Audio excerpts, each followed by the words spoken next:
Bem-vindos a mais uma exploração profunda aqui no nosso espaço. Hoje a gente pega um livro bem pequeno do Antigo Testamento, Obadias. Curto, sim, mas olha, com uma mensagem concentrada, poderosa, sobre um conflito de séculos. O foco da nossa conversa vai ser essa profecia de Obadias contra Edom, uma nação antiga. E, para guiar a gente nessa análise, estamos usando o material Lição 2, Profetas Menores e Badep, Obadias. A nossa ideia aqui é tentar entender por que Edom recebeu um julgamento tão pesado, sabe? Mergulhar na história dessa rivalidade antiga que começou em família e tirar lições sobre orgulho, ressentimento, justiça divina, coisas que ainda falam com a gente hoje. Exatamente. É impressionante como Obadias, com só 21 versículos, consegue condensar tanta coisa. História, teologia, um drama humano forte.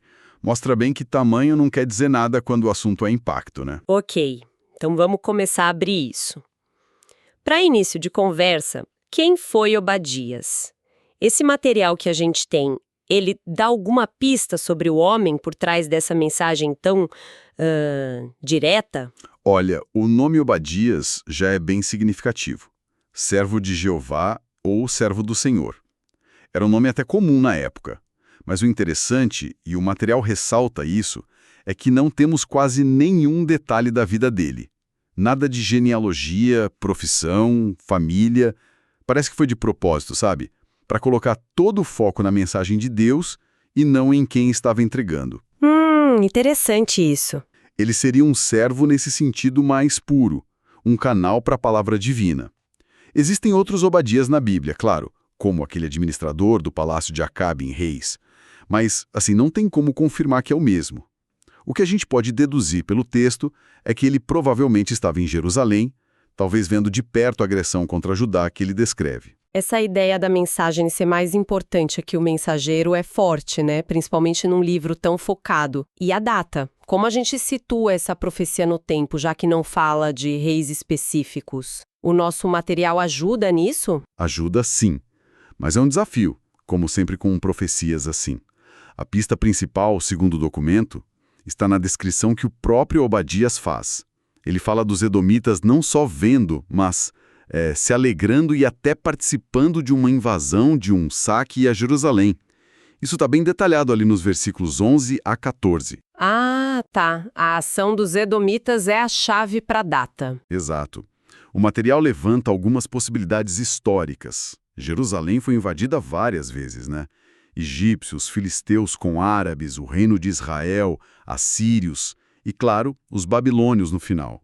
Mas a argumentação que o documento apresenta como mais forte aponta para uma invasão específica, aquela dos filisteus e árabes, que aconteceu durante o reinado de Jeorão em Judá. Isso seria ali por volta de 848 a 841 a.C. E por que essa data? A lógica é interessante. Pouco antes disso, Edom tinha conseguido se tornar independente de Judá. Está lá em 2 Crônicas 21.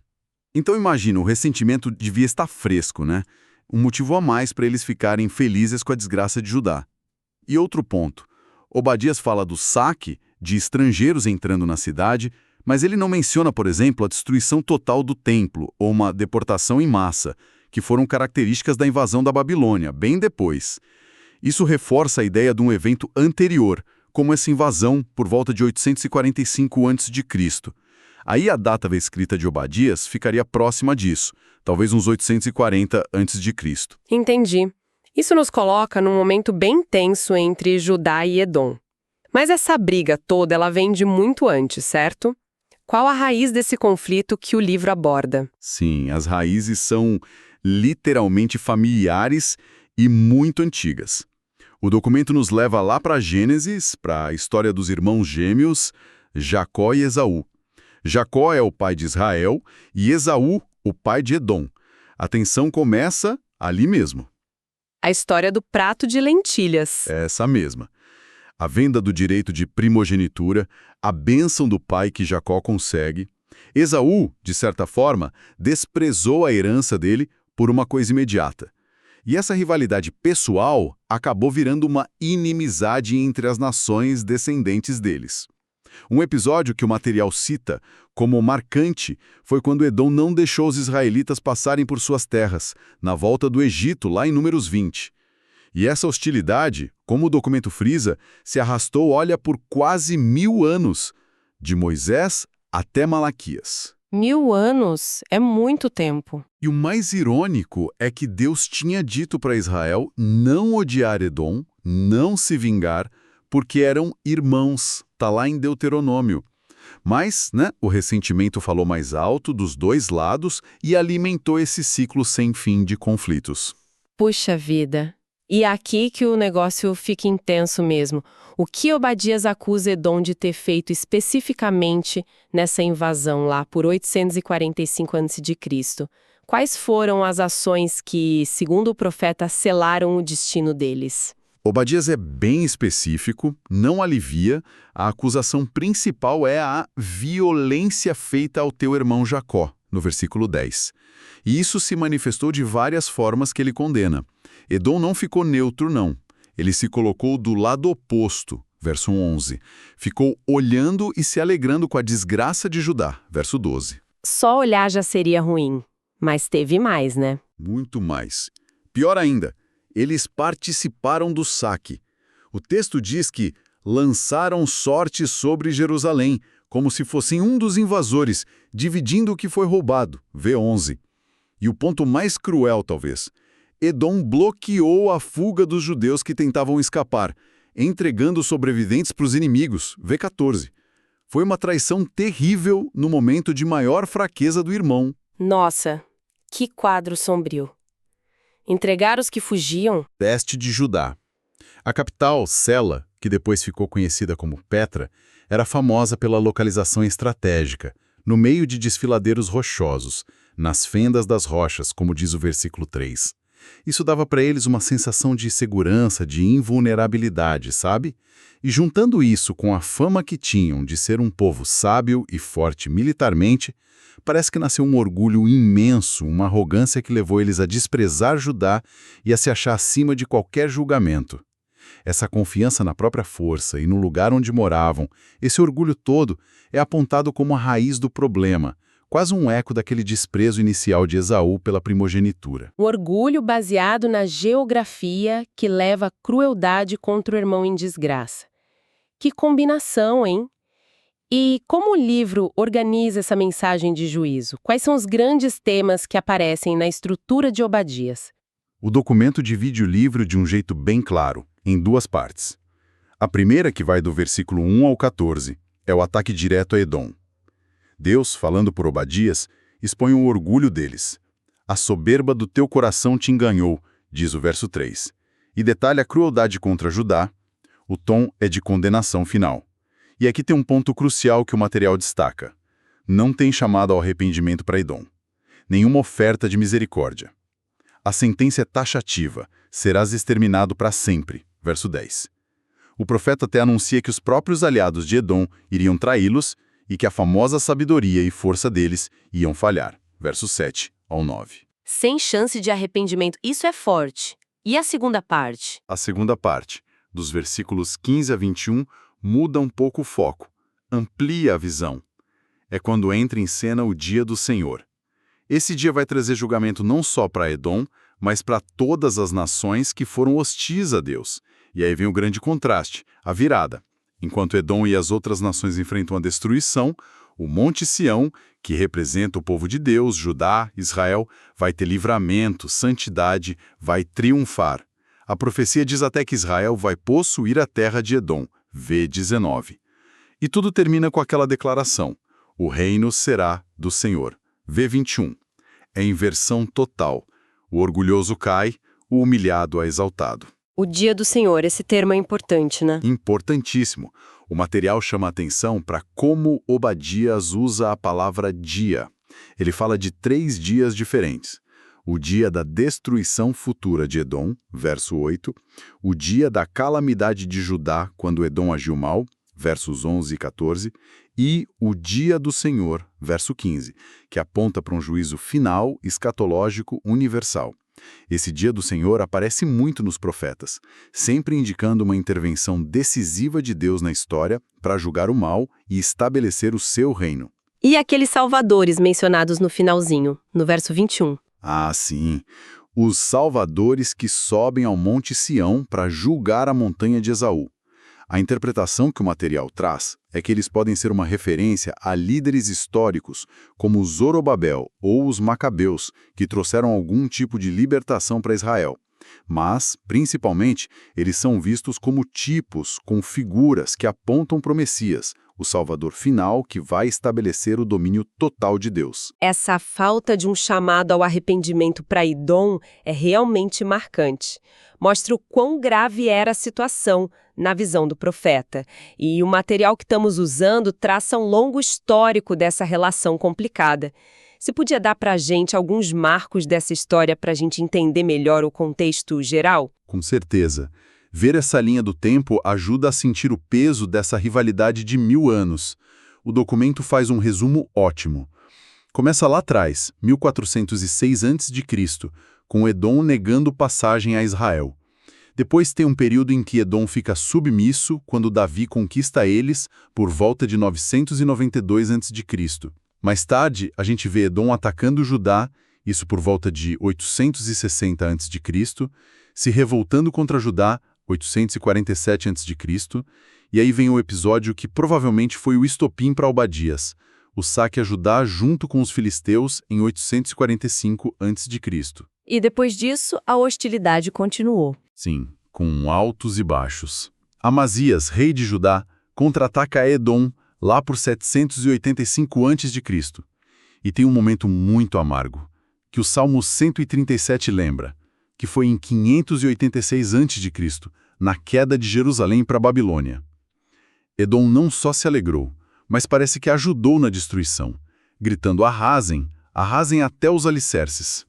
Pura vingança. Que triste! E qual foi o fim de Edom? O destino deles é cheio de ironia. Por volta de 300 a.C., eles foram expulsos da terra original deles, o Monte Seir, por um povo chamado Nabateus, que eram árabes comerciantes e que tornaram Petra ainda mais famosa. Os edomitas, que passaram a ser chamados de idumeus, foram para o sul de Judá. Em 165 a.C., Judas Macabeu conquistou parte dessa área. Depois, em 126 a.C., um líder judeu, João Hircano, forçou os idumeus a se converterem ao judaísmo. E a ironia maior, em 40 a.C., um idumeu, Herodes, virou rei da Judéia, nomeado por Roma. Herodes o Grande era idumeu. Sim, e para completar, em 70 d.C., na Guerra de Roma contra Jerusalém, os idumeus lutaram do lado dos romanos contra os judeus. Depois disso, eles somem da história como um povo distinto, de certa forma, cumprindo a profecia de Obadias sobre o extermínio deles. Impressionante essa trajetória. E mesmo desaparecendo da história, como o material aponta, Edom continua aparecendo nas profecias, como em Isaías 34 e 63, como um símbolo dos inimigos de Deus que serão julgados no fim. A destruição profetizada é total, perpétua. E não dá para esquecer de idumeus famosos na Bíblia que representam essa hostilidade. Doeg, que matou os sacerdotes, Haddad, inimigo de Salomão, e a dinastia de Herodes o Grande, que quis matar Jesus menino, Antipas, que matou João Batista e zombou de Cristo, Agripa I, que matou o apóstolo Tiago. Uau, que história complexa, cheia de ressentimento, violência, e no fim eles desaparecem. Considerando tudo isso, qual seria a mensagem central, núcleo do que Obadias quer nos dizer e o que faz esse livrinho ser tão único? O documento resume bem os objetivos de Obadias. Primeiro, deixar claro o julgamento que viria sobre Edom por causa do orgulho e da traição violenta contra o povo irmão. Segundo, e tão importante quanto, reafirmar que no final, Sião, o povo de Deus, vai triunfar no dia do Senhor. A justiça divina vai prevalecer e o reino vai ser de Deus. A lição principal que a gente pode tirar do material é um alerta. Um alerta sobre o perigo do orgulho, principalmente o orgulho que vem da segurança material ou da força própria, e sobre como deixar o ressentimento, a inveja, virar em vingança ativa pode levar à autodestruição. Edom, mesmo com sua sabedoria e força, vendeu seu direito de primogenitura espiritual quando escolheu o ódio e o desprezo pela aliança de Deus com Jacó. Perdeu a bênção em troca da satisfação da vingança. Uma troca muito ruim, né? Péssima. E sobre as características únicas, o documento destaca: é o livro mais curto do Antigo Testamento, o foco dele é quase todo numa nação não israelita, o que é raro. Jonas e Naum também fazem isso. Ele tem paralelos de texto bem interessantes com a profecia de Jeremias contra Edom lá em Jeremias 49, e, curiosamente, ele não é citado diretamente nenhuma vez no Novo Testamento. Essa falta de citação direta no Novo Testamento é intrigante mesmo. Mas será que a mensagem de Obadias, ou pelo menos o conflito central, não ecoa de alguma forma nos escritos do Novo Testamento? Ecoa sim, de forma indireta. Obadias em si não é citado, mas o conflito original entre Esaú, Edom e Jacó e Israel, esse sim é mencionado. O apóstolo Paulo, por exemplo, usa essa história em Romanos 9, quando discute a soberania de Deus na escolha, mostrando que só a descendência física não garantia a bênção automaticamente. Mas talvez o ponto mais importante seja o contraste que o Novo Testamento traz. Obadias foca no julgamento específico de Edom pelas suas ações. Já o Novo Testamento, como o material sugere ao citar Romanos 10 e 15, abre uma porta de esperança para todo mundo. A salvação em Cristo é oferecida para todos, judeus e gentios, sem diferença para quem se arrepende e confessa Jesus como Senhor. Aquela barreira de inimizade antiga, simbolizada por Edom e Israel, pode ser derrubada pela graça em Cristo.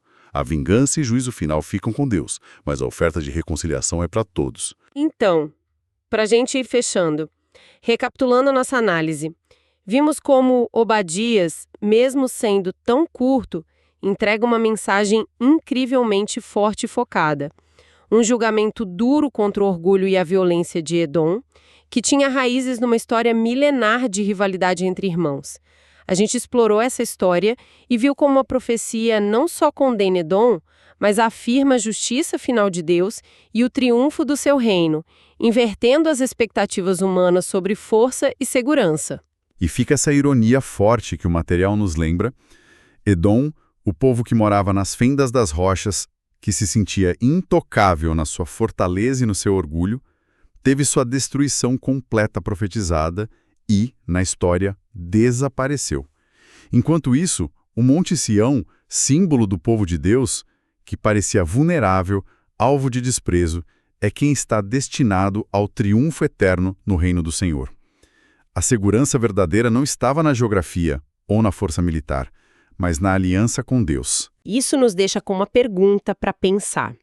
O material descreve Edom como um povo que vendeu seu direito de primogenitura, trocando um relacionamento, uma bênção potencial, por orgulho, desprezo e vingança. Será que a gente consegue ver ecos disso hoje? Será que pessoas ou até grupos e nações às vezes não entram em caminhos autodestrutivos por causa de orgulho ferido, de ressentimentos antigos e acabam sabotando o próprio potencial, a própria primogenitura no sentido mais amplo, de propósito, de futuro? Fica aí a reflexão sobre como a gente lida com o nosso orgulho e com as feridas do passado. Bem-vindos ao Debate. Olá! Hoje a gente vai mergulhar num livro bem pequeno do Antigo Testamento, o livro de Obadias. E o nosso foco vai ser uma questão que, olha, intriga bastante gente há tempos. Quando é que essa profecia foi escrita exatamente? Exato, esse livro é basicamente um oráculo, né? Uma palavra de juízo divino contra Edom. E o motivo, a hostilidade deles histórica e também específica contra Judá, que era um povo irmão. Para datar essa profecia, a gente depende muito de entender qual evento traumático lá em Jerusalém, que está descrito ali nos versículos 11 a 14, sabe? Qual evento o profeta tinha em mente? Foi uma invasão mais antiga ou foi a catástrofe final mesmo? E é aí que está o ponto central da nossa conversa hoje, né? Será que Obadias estava se referindo àquela invasão lá por volta de 840 C? Uma incursão de filisteus e árabes durante o reinado bem conturbado de Jeorão em Judá? Ou será que a descrição dele se encaixa melhor assim na destruição avassaladora de Jerusalém pelos babilônios em 586 AC, Um evento que, poxa, marcou o fim de uma era. Bem, da minha parte, eu vou argumentar que a data mais antiga, ali por volta de 840 C, é a que parece ter mais respaldo. Isso baseado nas evidências do próprio texto, sabe? E no contexto histórico mais imediato, como o material que a gente analisou sugere. Uhum. Por outro lado, eu reconheço os argumentos para a data antiga, claro, mas eu vou explorar um pouco a perspectiva de uma data mais tarde. Vou defender que a intensidade, sabe, a natureza do que Edom fez, segundo Obadias descreve, mesmo que o material base favoreça a data anterior, tem uma ressonância muito particular com o jeito que Edom agiu durante a queda final de Jerusalém, lá em 58.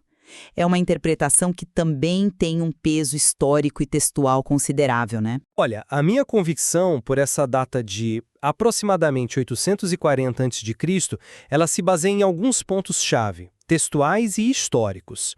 Primeiro, eu conecto a profecia com a invasão de Jerusalém pelos filisteus e árabes no reinado de Jeorão. Isso está registrado lá em 2 Crônicas 21, versículos 16 e 17. O contexto aqui é fundamental, porque 2 Crônicas 21, versículos 8 a 10, diz que Edom tinha acabado de se rebelar, tinha conquistado a independência de Judá, que antes dominava eles. Então imagina a cena. Pouco tempo depois de se livrarem do controle de Judá, eles veem a capital do antigo suzerano sendo invadida, saqueada. Aquele júbilo que Obadias descreve, né? Versículo 12, não devias ter olhado com prazer. Isso faz muito sentido nesse cenário de ressentimento recente, sabe? De afirmação de independência, é quase uma vingança ali na hora. Segundo ponto, a linguagem. A forma como ele descreve os invasores no versículo 11. Ele usa azarim forasteiros estranhos e nocrim estrangeiros. São termos bem genéricos, né? Agora, pega profetas como Jeremias, Ezequiel. Quando eles falam da destruição de 586 AC, que foi um evento muito maior feito por uma potência mundial, eles são específicos. Eles falam Nabucodonosor, os babilônios, os caldeus. Essa falta de especificidade em Obadias, para mim, é muito significativa. E terceiro, que é crucial, Obadias não fala da destruição total de Jerusalém, não fala da queima do templo, do exílio em massa para a Babilônia. Esses foram os elementos que definiram a catástrofe de 586. Obadias descreve pilhagem, violência, oportunismo, lançaram sorte sobre Jerusalém, mas não a aniquilação completa da cidade, do estado, e, por último, o pano de fundo religioso e moral da época de Jeorão e Atália, com a promoção do culto a Baal em Judá. Isso está lá em 2 Reis 8, Crônicas 21. Oferece um contexto teológico bem plausível para um juízo divino através de uma invasão menor, como essa dos filisteus e árabes. E colocar Obadias nesse período também faria ele contemporâneo de Elias, de Eliseu, lá no Reino do Norte, o que enriquece a nossa compreensão da profecia no século 9 AC. Entendo seu raciocínio. E a conexão com 2 Crônicas 21 é sem dúvida um ponto forte para a data antiga, né? Especialmente porque o material de referência que a gente viu, ele favorece essa linha. Uhum. No entanto, me permita oferecer uma outra perspectiva. Embora 840 a.C. seja plausível, a descrição mesmo, sabe, do que Edom fez nos versículos 11 a 14, não é só olhar com prazer, é se alegrar com a ruína de Judá, falar com arrogância, entrar pelos portões para saquear junto, e o pior, né, ficar nas encruzilhadas para matar os fugitivos e entregar os sobreviventes. Essa descrição, para mim, ela carrega uma intensidade, uma malícia que ressoa muito fundo com o que a gente sabe sobre o papel de Edom na queda final de Jerusalém, em 586 a.C. A gente tem ecos disso em outras partes da Bíblia. O Salmo 137.7 é muito explícito sobre a atitude edomita no dia da queda. Lembra-te, Senhor, dos filhos de Edom no dia de Jerusalém, pois diziam, arrasai-a até os fundamentos. Isso é uma imagem de participação ativa, de desejo de destruição total. Ezequiel 25:12 também acusa Edom de agir com grande vingança contra a casa de Judá. A linguagem de Obadias, principalmente o versículo 14, que fala em entregar os que restassem, essa ideia de exterminar ou cortar os fugitivos sugere um requinte de crueldade que parece espelhar a magnitude da catástrofe de 586, que foi um evento, assim, incomparavelmente mais devastador do que aquela invasão de 2 Crônicas 21, que parece ter sido mais um saque focado ali na casa real, né? Sobre a questão dos invasores serem chamados estranhos, eu reconheço que é um ponto a se pensar. Contudo, o foco total de Obadias é Edom. A profecia inteira é um juízo contra Edom pela traição ao irmão Jacó. Nesse contexto, talvez o profeta tenha usado termos gerais para os invasores principais, os babilônios, justamente para manter o foco na culpa edomita, sabe? Sem desviar para detalhar quem era o agente principal da destruição. E quanto à ausência da descrição da destruição total? Bem, pode ser que o profeta estivesse focando seletivamente nos atos de Edom durante uma fase específica da invasão ou do cerco, ou talvez destacando só a participação oportunista no saque e na perseguição aos fugitivos, sem sentir a necessidade de contar toda a tragédia de Jerusalém. O objetivo não era documentar a queda, era condenar Edom. Por isso, embora a data antiga seja bem argumentada, a conexão com 586, para mim e para muitos estudiosos também, continua sendo uma alternativa interpretativa muito forte que não dá para descartar assim tão fácil. Entendo a força dessa conexão com Salmo 137 e Ezequiel 25. A imagem de Edom ali realmente bem negativa e alinhada com Obadias. Mas vamos voltar rapidinho para a identidade dos invasores. Você sugere que estranhos e forasteiros, verso 11, pode ser uma generalização retórica para manter o foco em Edom. Mas isso não te parece um pouco conveniente demais? A gente tem um padrão claro nos profetas que sabemos que estão falando de 586. Jeremias, Ezequiel, eles não hesitam em nomear Nabucodonosor, os babilônios. Eles identificam o agente do juízo. Por que Obadias seria diferente lidando com o mesmo evento catastrófico? Essa ausência de especificidade, para mim, não é um detalhe pequeno. É um indicador significativo de que talvez a gente esteja falando de um evento diferente. Será que um profeta descreveria a Babilônia imperial, o martelo de Deus contra Judá, usando termos tão vagos assim como estranhos e forasteiros? Me parece meio atípico no contexto da profecia sobre 586 a.C. É um argumento forte. Eu não nego a ausência do nome Babilônia. Mas será que essa ausência é decisiva mesmo? Vamos pensar no propósito do livro. Obadias é singularmente focado em Edom. Cada versículo, cada imagem, tudo converge para o julgamento da nação irmã por causa da traição. Talvez, para Obadias, a identidade do invasor principal fosse secundária diante da perfídia de Edom, entende? Era a atitude de Edom durante a calamidade de Judá que o profeta queria destacar e condenar. Nesse sentido, chamar os invasores de estranhos poderia até reforçar a culpa de Edom. Enquanto estranhos invadiam, o irmão Edom não só olhava, mas participava ativamente. A ênfase não está em quem destruiu, mas em como Edom reagiu. Além disso, e ligando com a descrição da calamidade lá nos versículos 11 a 14, a lista de ações é bem detalhada, né? Olhar com prazer, se alegrar, falar com arrogância, entrar pelos portões, lançar sorte sobre os despojos junto com os invasores. E o clímax no versículo 14, se postar nas encruzilhadas para matar os que escapavam e entregar os sobreviventes. Você realmente acha que a invasão de 2 Crônicas 21, que fala do saque do palácio, da captura da família real, explica adequadamente essa descrição de caça humana, de participação ativa na eliminação dos fugitivos? A imagem do Salmo 137, o pessoal gritando arrasai, parece muito mais próxima dessa maldade ativa que Obadias descreve. A sua leitura da intensidade do versículo 14 é interessante, mas a gente também não pode subestimar a brutalidade das invasões antigas, mesmo aquelas que não terminaram em destruição total. Saques eram violentos e perseguir fugitivos para pegar mais espólios ou por pura crueldade não seria impensável no contexto de 845 a.C. Além disso, a linguagem profética, ela frequentemente usa hipérboles, né?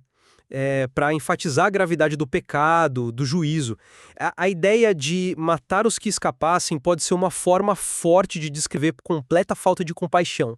O desejo de ver a ruína total do inimigo, mesmo que não tenha sido executada literalmente em larga escala. Mas isso me traz de volta a questão da ausência da destruição total. Você argumenta que Obadias pode ter tido um foco limitado. Certo, mas a gente está falando do evento mais traumático na história pré-exílica de Judá. A destruição do Templo de Salomão, o fim da linhagem de Davi no trono, o exílio em massa. Como é que um profeta, falando da cumplicidade de Edom, justamente nesse evento, poderia omitir completamente esses elementos centrais? Ele descreve a entrada pelos portões, o saque, a violência contra o povo, mas não o fogo consumindo a cidade, o templo em ruínas, a deportação para a Babilônia. Isso não te parece uma omissão gritante demais para sustentar a data de 586? Para mim, isso pesa enormemente a favor de um evento anterior. Uma pilhagem severa, sim, mas que não representou o fim nacional que 586 significou. Olha, eu não vejo a omissão como necessariamente gritante, se a gente entender o propósito específico de Obadias. Pensa assim, talvez Obadias não estivesse escrevendo uma crônica histórica da queda de Jerusalém. Talvez fosse mais um libelo acusatório contra Edom, usando a calamidade de Judá como pano de fundo para expor a traição edomita. Ele selecionaria os detalhes que servissem melhor a esse propósito retórico. O olhar sádico, o riso de escárnio, a participação no saque, a crueldade contra os desesperados. Ele não precisaria descrever a fumaça subindo do templo para condenar Edom por entregar fugitivos nas encruzilhadas, sabe? O foco dele era a responsabilidade moral e o julgamento iminente de Edom. A gente poderia até especular. E se Obadias estivesse profetizando durante as fases iniciais ou intermediárias do cerco babilônico, antes da destruição final?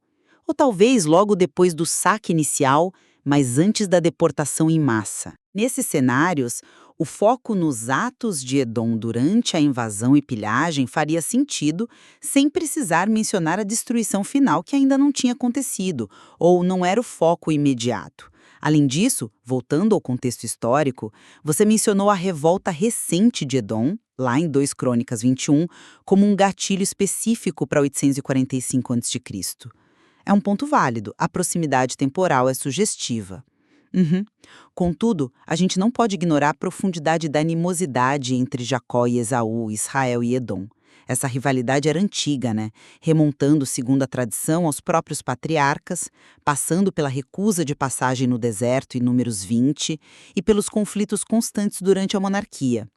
A queda de Judá em 586 poderia ser vista como o clímax dessa longa história de ressentimento, a oportunidade final para Edom expressar sua hostilidade acumulada. O Salmo 137 sugere exatamente isso.